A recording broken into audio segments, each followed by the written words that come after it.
everybody, welcome in. So we're going to be talking about just an introduction of the gospel. So this is going in with the assumption that you already heard the summary of the gospel. But just to re-emphasize, we'll just be kind of talking about that as well, the summary of the gospel and the expounded details, to which we will be kind of going deeper into on certain topics. Especially like the order of salvation and atonement in like a couple of weeks further ahead, right? So understanding the gospel is a foundation of Christianity is best grasped, pretty easily by like our youngest and even elementary members, right? So like a newer Christian can understand the gospel because that's what they believe when they first come to faith, right? So the reason one even follows Jesus is very much based on how one understands the gospel, right? So we have a simple summary of the gospel that satisfies our intimate understanding of God's love and Jesus' sacrifice, for you and where you put your trust in God personally to have salvation. But you may not be as prepared or literate in vocab to articulate in full detail, to answer someone's questions if they had questions about the gospel, right? Why did Jesus even show up, after several years of humanity? Like, he's supposedly the promised one. Why did he show up then, right? Or, how do I know that Jesus actually, his death actually cleaned my sin, right? And there's, certain questions like that we may be caught unaware of, especially when we're so used to just talking things and to another person who understands our coin terms and languages, right? And that's just kind of a phenomenon that happens in human society, right? Anytime there's a community of people who communicate amongst themselves, there tends to be a certain extent, they develop their own language, right? And so there's a very standardized way of speaking. And so we all understand what we're talking about because we all speak the same language, but another person may not. Or someone's still learning the language and is still very confused, right? So that's kind of what we're going to get into, just understanding the gospel in a deeper level, right? So what is the gospel? The Greek word is evangelion, right? And that's where we get evangelism from, because when you're evangelizing, you're talking about the gospel, right? The gospel, when it comes from this word, means literally good news. That's a transliteration. Gospel, plurals S, is often, referred to as the gospel accounts, right? And those are by the disciples, Matthew, Mark, and John. And of course, Luke compiles oral tradition and other eyewitnesses accounts from the early Christians that were there when Jesus was around, right? Just so he can preserve it for future generations, right? These three right here are more synoptic than John. John is written at a later date. And then obviously the summary of the gospel is, Jesus's life, death, and resurrection, and then his ascension, and we know he's coming back again, right? That's kind of the summary of that. This right here is kind of a cool painting of Rembrandt, called The Ascension of Christ, because I think the ascension is often overlooked on the gospel. Everyone talks about his resurrection, but obviously he ascends into heaven, which is significant. We'll talk about that in the life of Jesus in another portion, but this is also just really nice art, right? So anyways, let's talk about why did Jesus, even die in the first place? They always say Jesus came to live, to die. And of course there's a reason for that, right? It's not just some senseless killing. So now rightfully many people will claim that the gospel is about Jesus, right? It's the summary of his life, his ministry, his death, his resurrection, and ascension. And that is kind of the core of it, right? Because, that's the solution. Jesus came to earth and did all that to atone for our sins, right? And obviously, many people think that is the problem, and I mean, it is a problem, um, which again is not like entirely wrong, because sin is the result of the problem. Emphasis on result. But the problem actually is that man is no longer in relationship, connection, or in union with God, right? And thus the Bible kind of like chronicles, just in all its, books and chapters, just like this unconditional loving creator and father who wants to save and redeem humankind, right? The Bible is very painstakingly like, kind of details and shows, that it's not something that we can earn by our own merit, right? Because even at our best, we still are not as good as what we were created to be in the Garden of Eden.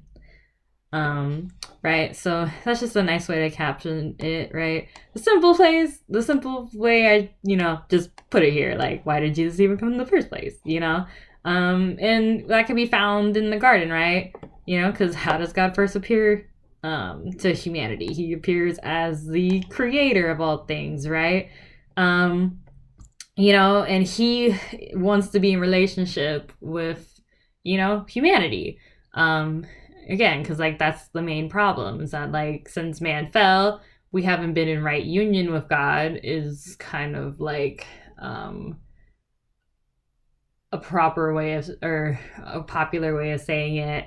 But how do we know that God values relationships, even without mentioning the Trinity, because like the Trinity exists in like a relationship format. But even if we're not even talking about the Trinity, we can just look at like the 6 days of creation and see that God is creating things that reflect his attributes or characteristics, right? So the attributes is like kind of like his essence, and characteristics is like, personality, or like, this is like my trait. This is something that I do, right? And of course, everything is kind of like a thumbprint of God, right? We see like, when he made like the formation of the world, and gives it like order, like that's one way. And then he spoke and there was light, I mean, God is light. And then like the sky and sea, like it's like really detailed things that happen, which the Psalms like really beautifully like capture and like word it so nicely. And like so poetically, like how like creation like not only points to God, but also like reflects God and like who God is, right? Because he can be like an all-consuming fire. He can be like reaches all things like water, and like gets everywhere. He's firm as like the earth. Like solid as a rock, I think is also pretty solid, like mentionable like usage in Psalms. And it's just like it's really cool when you think about it, right? But not only when man, or Adam, because all mankind is Adam named Eve. Like Eve is her name, but she is Adam because that is like the category that we are under technically, in like classage.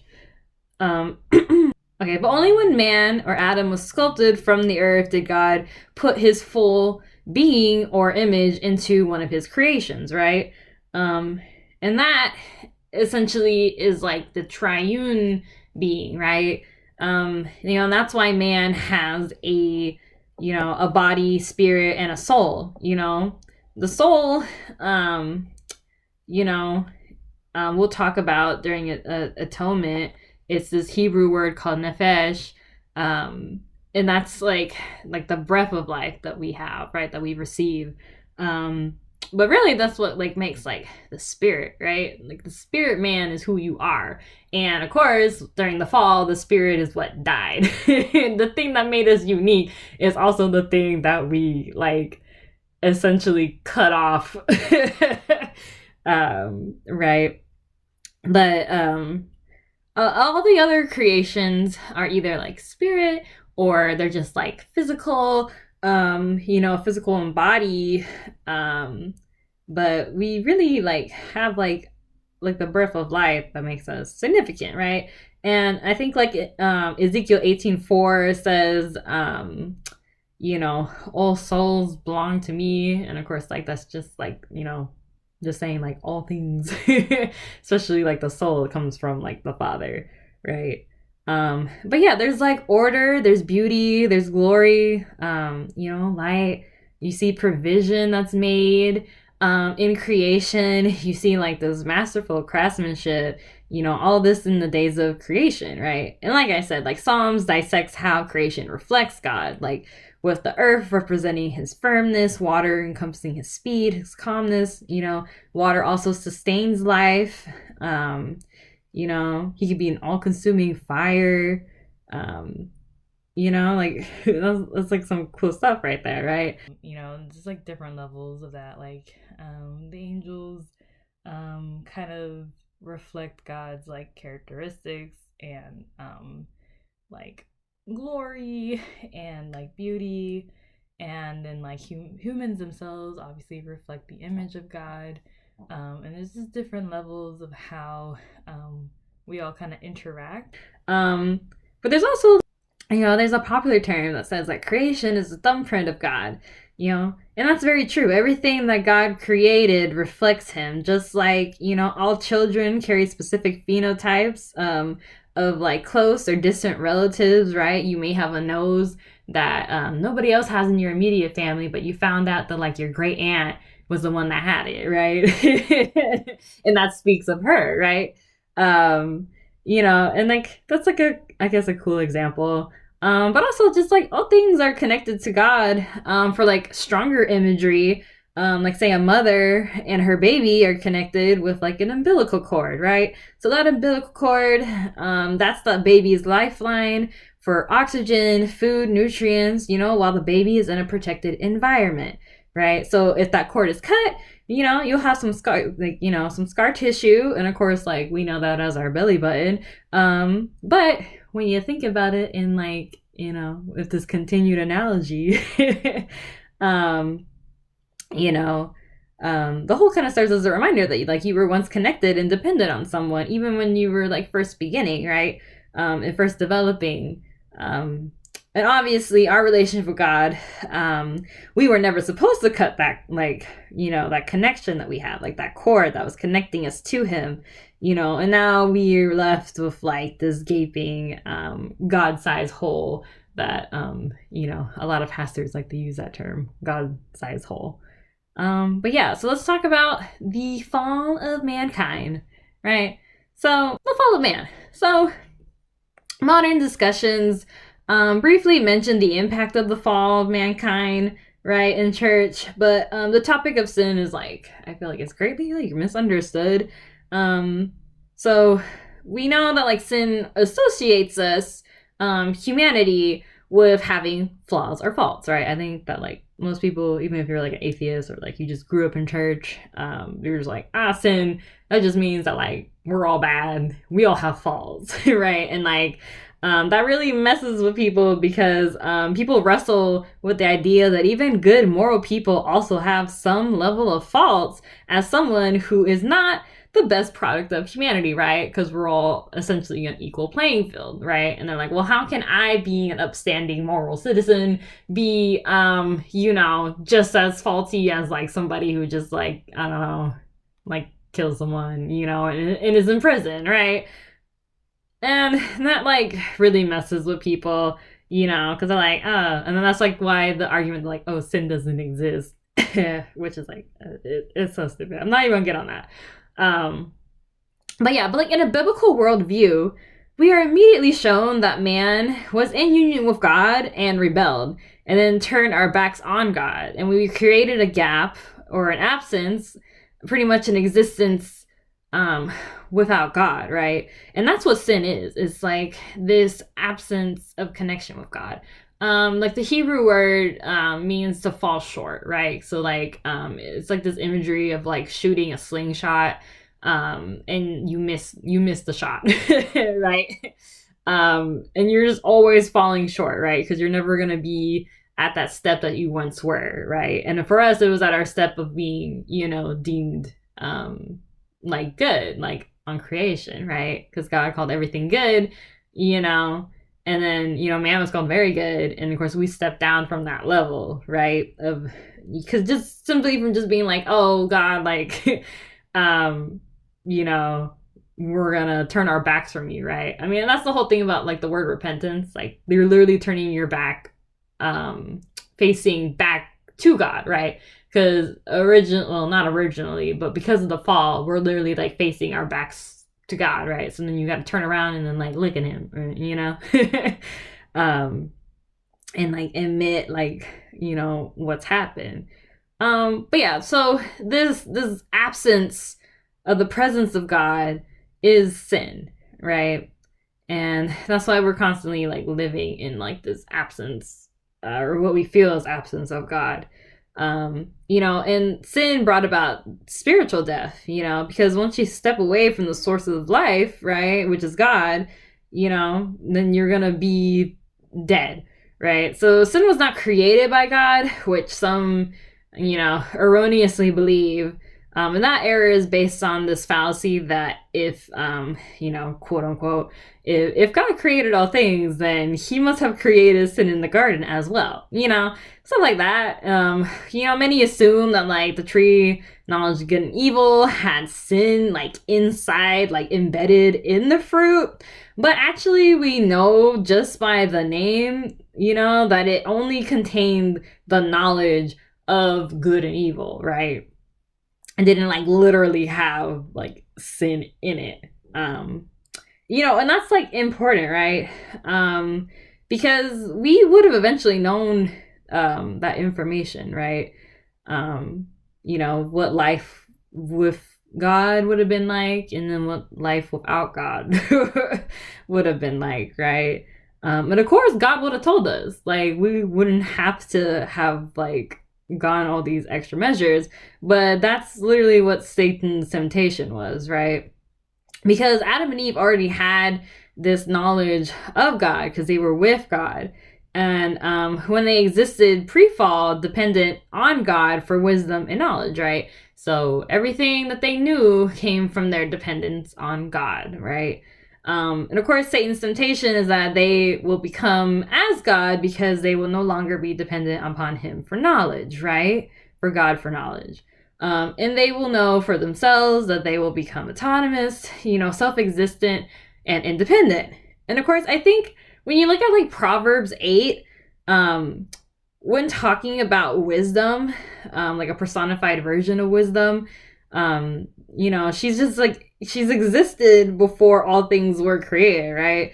And I think that's like an excellent like source to look at, because like wisdom's the one in Proverbs 8 that calls out to those who seek it, and then like rewards those that seek it, and then like it's often described as like fine silver, or like gold, or like precious rubies, right? And that's just like a creative allusion to God, right?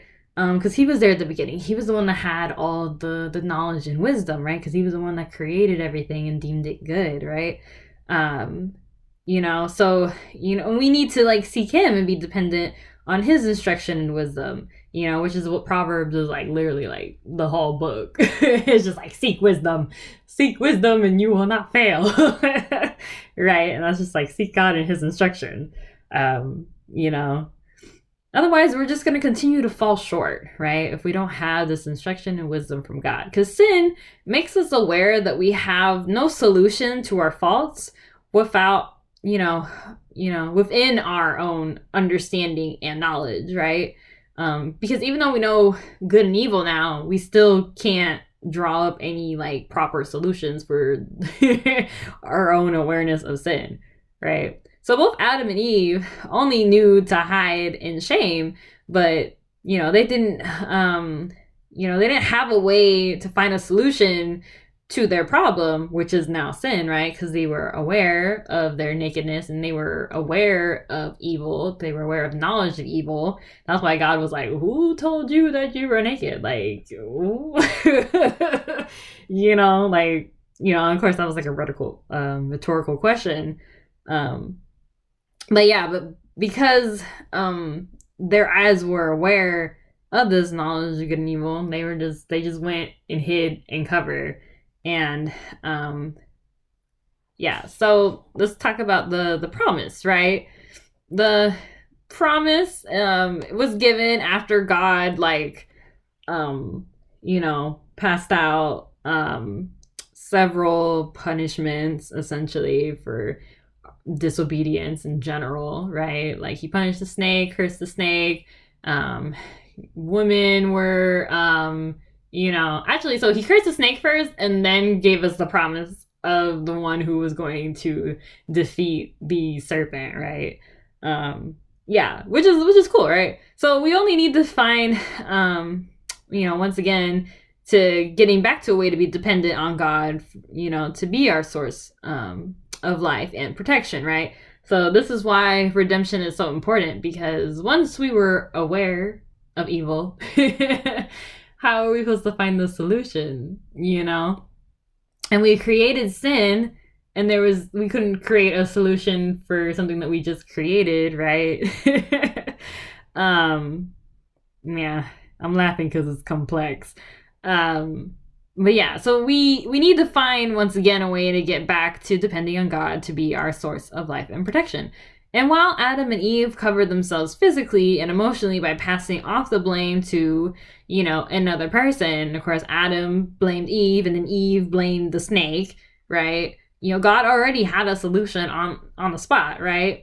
So he curses the snake, and then immediately after he curses the snake, he gives a promise, right? The promise of the seed, the seed of promise, the seed of the woman, like right off the bat. So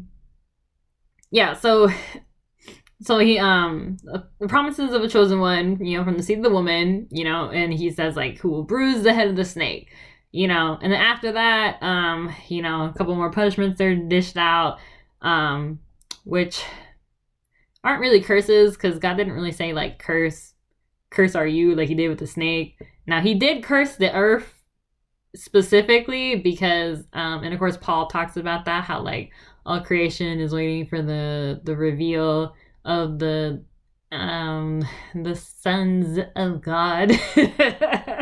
Right? And that's just because once sin was introduced to the world, God cursed the earth, right? And then like the earth had to deal with the decay that came with sin, right? That was set like death, right?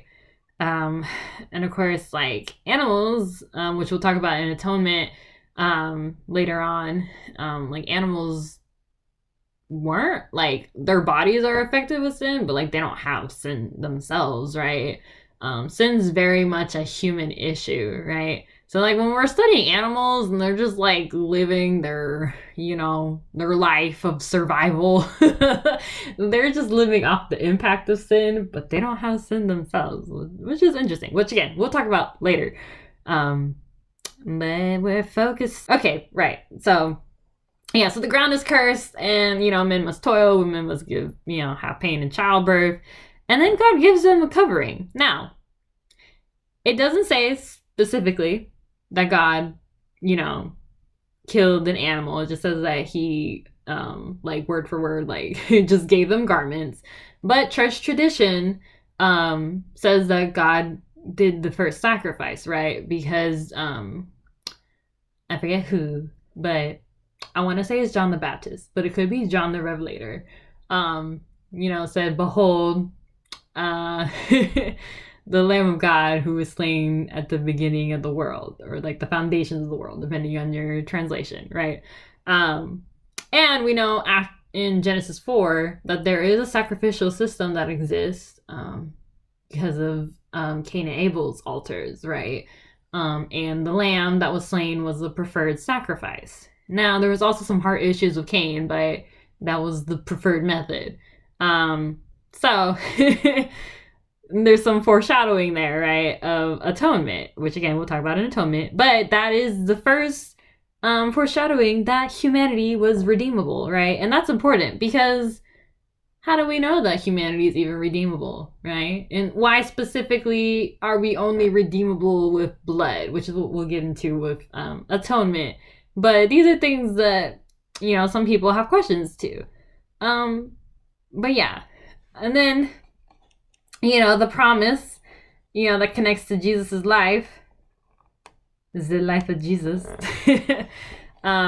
You know, we also get later on the promise of, you know, looking outside of Genesis. You know, we get the prophets, right? So we get this concept of like a deliverer, right? A promised deliverer in Exodus. And then like a prophet that's greater than Moses, who, you know, was known to talking to God to face. So then the question is like, well, what's greater than talking to God face to face? That's what the Old Testament people were wondering. They're like, what is that? Of course we know is somebody, you know, who is God and is like continually in relationship with God, right? In the Trinity. But anyways, and of course we see that in Deuteronomy with like, you know, there's going to be a greater prophet than Moses. And then you get atonement in Leviticus that gets introduced. We get a couple of like concepts of like having a specific redeemer, with like the Levirate redeemer rule for marriage, which we see in Ruth also. And then you know, then like the rulers known as the judges came to redeem the people and bring them back from the cycle of like being oppressed. Again, they needed another deliverer, but also a ruler who judged, right, and redeemed them from, you know, from their backslidden state and like redeemed them as a nation again and redeemed their covenant with God, right? And then you get a promised king, right? So after this idea of ruler gets introduced and judges, the people want a king, and then, you know, we get Saul, and then we get David. And of course, in 2 Samuel, you know, there's like this promise covenant between David and God, and it's called the Davidic covenant, which we would talk about in later on about certain covenants and how to, like, you know, remember certain passages from the Bible in chunks with the covenants. But yeah, you get like this promised king. And then, you know, I think the most important one that gives you several clues as to why Jesus's life is so important is Emmanuel, right? Which Isaiah talks about. You know, Emmanuel, God with us. This concept of like, you know, I mean, in context of Isaiah, it's talking about like God is with us in this judgment and being carried out in our captivity. Which again is like very profound because like God is with us in our captivity in sin, right? When Jesus shows up on the scene, you know, and that's why the announcement of Jesus, because there was two announcements, one to Mary, one to Joseph. Joseph named Jesus. Jesus means, or Yeshua means, you know, savior. And then Emmanuel, which Mary, that was what the angel Gabriel said. Emmanuel was to be his name, which means God with us, right? And that's important, which we'll talk about in the incarnation of Jesus. But Jesus, when he shows up, his claim to divinity is actually being referred to as the Son of Man, right? And that's from Daniel 7, you know, the Son of Man that's coming from the clouds. This is just me paraphrasing. But that's interesting, right? Daniel 7, I will pull that up later in Bible study. We'll read it. But that connects to this buildup of just this revelation of like a promised seed, you know, with all these like intricate like revelations from the prophets, right?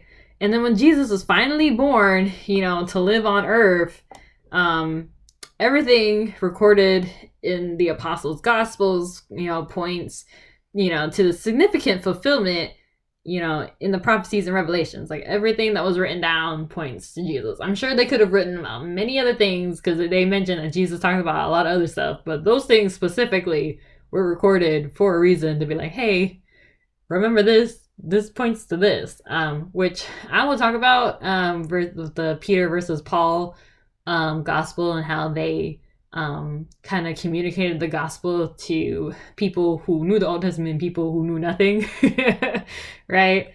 And that'll be a couple of weeks after we get through the process of like what happens when you're saved after you hear the gospel, right? Yes. So God is like, you can see God's sovereignty like all over this, right? The preparation of the Messiah and like who he is and who he was going to be revealing himself to be, was laid out, until I like the way how Paul puts it in Galatians, like the time had fully come, which for whatever reason was what we call in our calendar as the first century, right? So I mean, one can speculate as to why God chose to redeem man for all time and have Jesus, live in the first century, or what we know as the first century. And obviously his ways are not our ways. So like I said, we can only speculate, but you have to wonder, be like, okay, why specifically this? But we do know that like all the signs pointed, to that time window, right? Which is why the wise men from the east could predict the birth of Christ by just like charting the stars and reading some prophecies from Malachi and possibly Daniel, right? And like that's like, it's interesting, and I can see why Luke put that in there, right?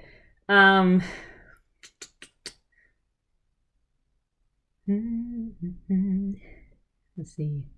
Yeah, so everything was laid out from the history of the law being instituted in Jewish communities, right? When Moses came and brought the law, and then they established a priesthood, and that kind of showed, that our efforts can never really redeem us. And of course, we see this with Judges, and then we see this with the Kings and the Chronicles. Like, oh my goodness, like Jeroboam was like, ugh.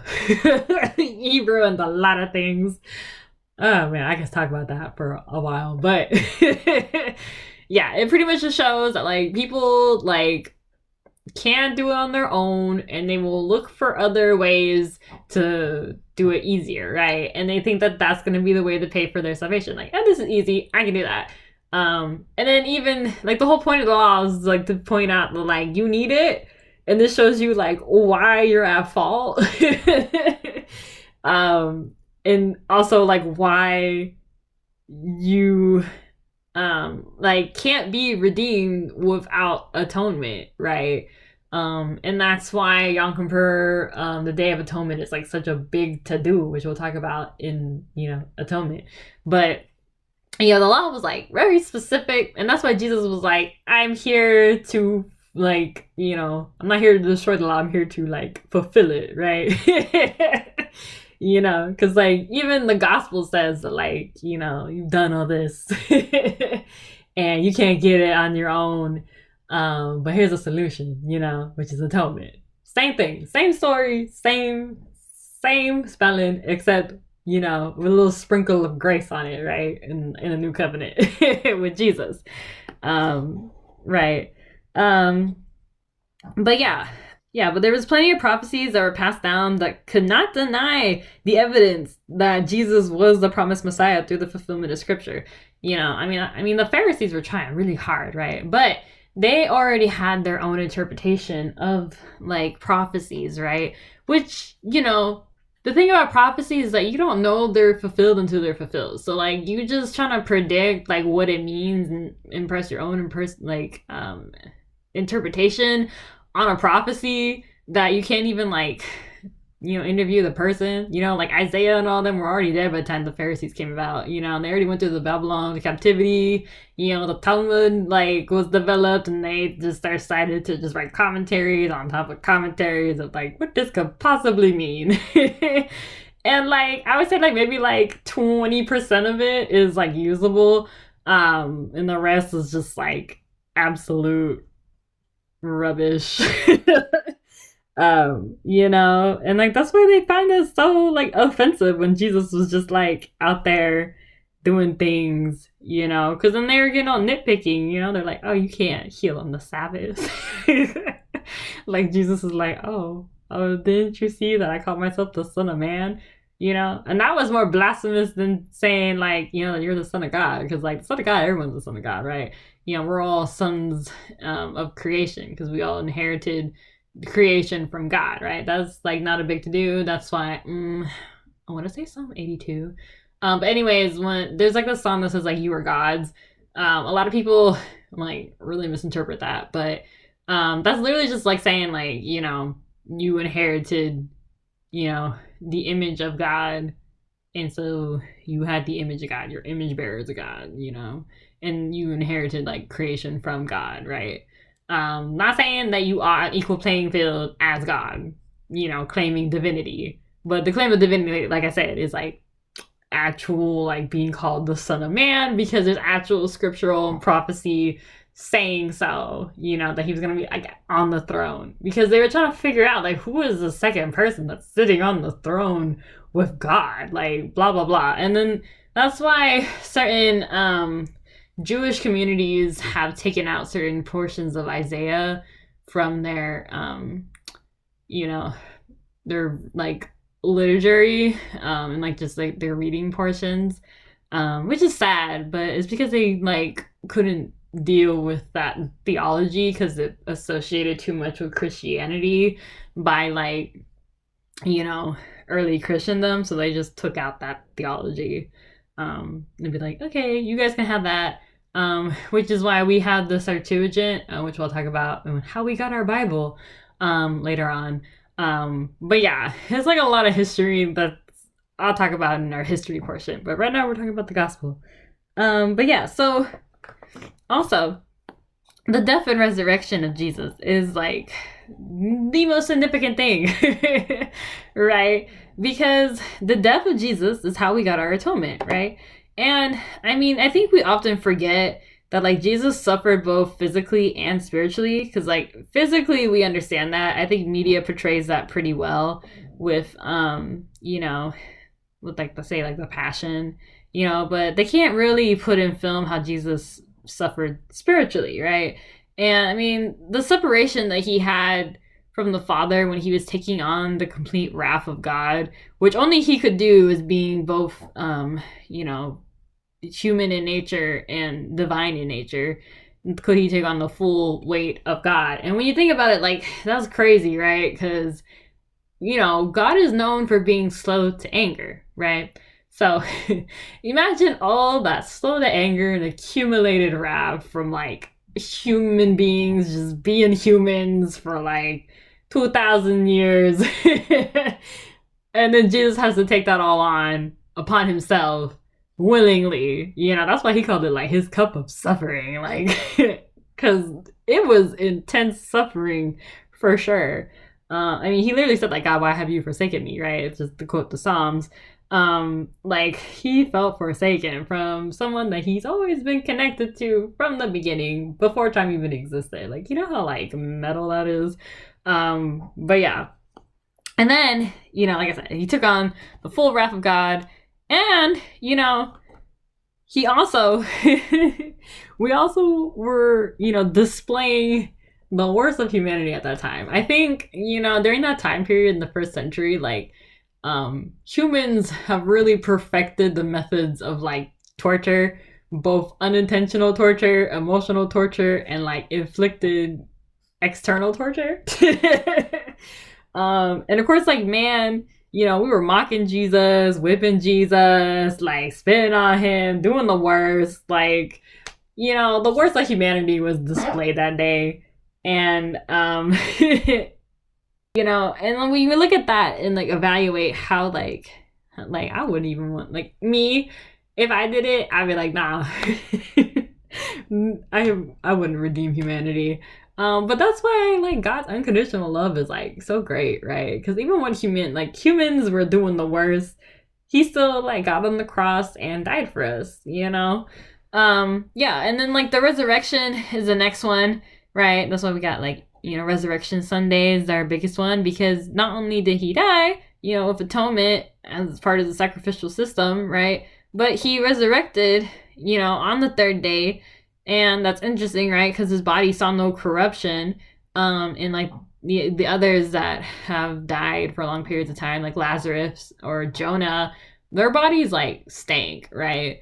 But Jesus did not. But he bore the scars that he died with, right? In which we see the account with when he appears to the disciples and Thomas like can't believe what he sees, right? And he feels like the holes in the nail, like where the nails went in his hand. He saw like the pierce on his side, like all that was still on there, which proves, this is important, which proves that he was still had his, humanity, right? But was in a glorified state. So, and that's important because, Christ humbled himself, right? So he was still able to have his divine nature, because a lot of people say like empty himself. I prefer humbled because it makes more sense. Because if you just say he emptied himself, that means that he like lost his divinity and was like solely human, and then you got to figure out how he activated that divinity. But if you put humbled, that means that he always had that divine state, but because he was a humbled servant, which is very talked about in Mark, also in John as well. He humbled himself, and so he was still divine, but functioned more on his human nature, which was limited, but obviously was not as limited because he still had divine nature, right?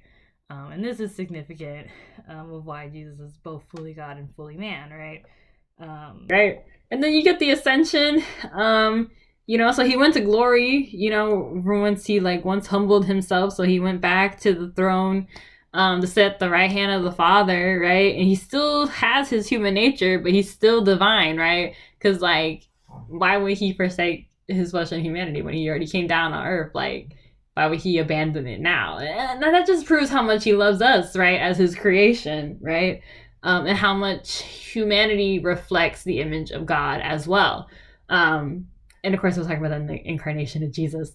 But yeah, you think how cool that is?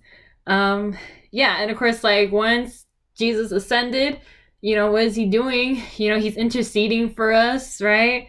He's praying for us. He's preparing a place for us and preparing a place for us for our resurrected bodies and setting aside a new place, when earth goes away. Because again, earth is still corrupted with the effect of sin. And then also yeah, and then once he comes back again, he's gonna be the prophet, the king, the ruler who judges, humans, but also angels as well. The ones that fell, it's literally in God's grace and mercy that they still running around. Some of them are in prison, but not all of them. But that is a completely separate subject, which I will talk about in another time. I guess, if we want to talk about that. But yeah, I know this is kind of an extended to do from something so simple, but it really encompasses how it's not just about Jesus showing up in the scene, but Jesus showing up is the epic conclusion of what God was building up in his sovereignty and in his authorship, right? For our ultimate salvation, right? And that's why the gospel is so important, and why Jesus, his last command for us was the Great Commission, right? So that's why we're supposed to just go and spread the good news, right? That yes, we have sin, but also there's a solution.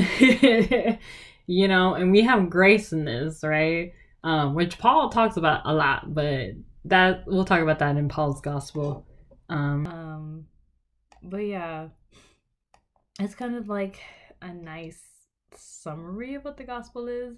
And then we'll kind of get into like the details of like how it happens, like how atonement works, like what it is, what happens when you have faith, like how salvation works and like the order of salvation, things like that. And hopefully we'll kind of get into that in further detail. But this is like a nice, like, in-depth caption of like the overall human redemption story, and then why we needed Jesus, and why he volunteered himself to come down in the first place, right? Because it's relationship, it's unconditional love, and it's because we were trying to get back into communion with God and back to the perfection that we once were in the garden before the fall, because not only did humankind create sin, but now creation suffers because of that sin, right? And everything is just kind of out of order, and obviously God's a God of order. But like even with free will, when you think about it, like this is just my I guess idea or understanding of how this works, but we had like a 50-50 chance once God decided to let mankind have free will and tested them in the garden.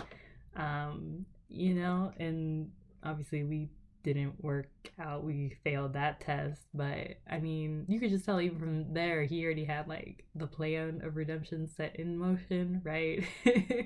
And even that had like significant patience. Even when he like killed the lamb and all that, he was just like, okay, well, you guys chose this. I mean, yeah, he gave us like a rebuke and all that, and we were cursed to work the land. The women were having to do intense childbirth and all that. But like we didn't just like die, we just died spiritually, and then we died later on physically. And even that was in God's grace and mercy, right? Which is why his sovereignty is such an important thing when understanding like the overall just gospel story, right? Because the gospel, as you can see, hopefully, if I explain this well, like this was kind of tied into the Old Testament and not just the New Testament, right? Jesus doesn't just show up on the scene in the Gospels of Matthew, Mark, Luke, and John, right? He shows up in like literally, I would say significantly, a lot of portions of the Old Testament. Like every few chapters is probably like a messianic promise in there, reference, or like some future like telling of what's going to happen, right? And obviously Isaiah, Jeremiah, Zechariah was also pretty heavy on messianic scripture and prophecies. And then, Moses, he was talking about a prophet that was going to show up and be even better than him, the man who talked to God face to face. And he was like, you need to listen to him, right? So there's like different promises that are tied in, right? Because the gospel, as you can see, hopefully, if I explain this well, like this was kind of tied into the Old Testament and not just the New Testament, right? Jesus doesn't just show up on the scene in the Gospels of Matthew, Mark, Luke, and John, right? He shows up in like literally, I would say significantly, a lot of portions of the Old Testament. Like every few chapters is probably like a messianic promise in there, reference, or like some future like telling of what's going to happen, right?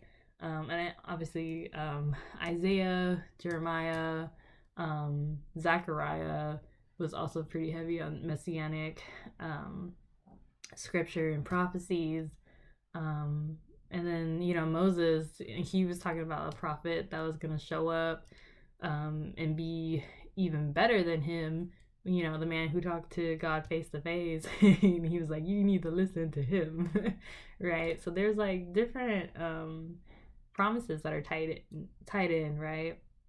But these are the ones that are significant. Also, I think it's interesting how the Jews knew about the promise, right? But they were so quick to have like their own interpretation of things that when Jesus did show up on the scene, it really messed up the Pharisees and Sadducees because they couldn't unsee their own interpretation of who the promised one was, right?